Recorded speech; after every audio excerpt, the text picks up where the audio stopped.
I'm James Governor, industry analyst and co-founder of Redmonk. Today I want to talk to you about visualization. Now we all know that traditional reporting, visualization has been a big part of the game. You work out what you want to tell as a story, and then you find the chart and plot it out accordingly. This becomes a report that we can hand around to executives, to the rest of the team, and so on. The problem with this approach is it really neglects one of the key aspects of visualization. Basically, we've been doing it wrong. The simple truth is that data visualization can go much further. Instead of just being something we use for static reporting, telling a story that we already know, we can use it to find out what the story is. And I think increasingly, when we look at the industry, when we look at different technology, when we look at approaches, really, data analysis has to be about working something out, rather than just telling the story as we would like it to be. So what do I mean by that? Well, one of the really good examples, one of the good sectors where we originally started to do this was systems management. So if you think about networks and all of the events that they generate, sure, it's okay to suppress those events, it's okay to have the analysis done for you in some sense. But one of the things that you always want to do is just plot the network, plot the events, so that the human being can begin to become more useful.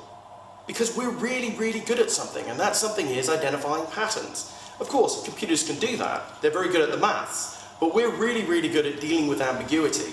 So I think one of the things that we need to change in terms of how we deal with data visualization is increasingly to say to ourselves, I know, let's make this something more human-centric. Let's make this something that's about user experience and less about management reports. What do I mean by that?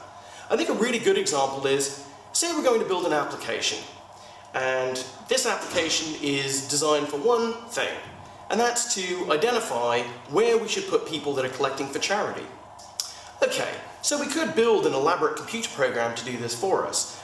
We could work out the queries, we could do some geographical stuff that was really quite complicated and hard to do, and that would be a great approach, and it might tell us, after we've queried the system, that at these particular locations, that would be where we should put the charity collection.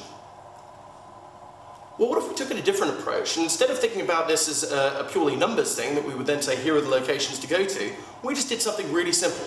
Every time we have a successful collection, we mark it and we put it on a map. After we've done that, after we put the map out, after we've literally put it on a Google map, it's as simple as that. We can see, wait, those are the hotspots. So, as I say, the hotspot could be something the machine found for us, or it could be that we have found. And I think that we don't do enough of that rapid and agile approach, saying, let's put it in front of the person. What exactly is the pattern that we've identified here?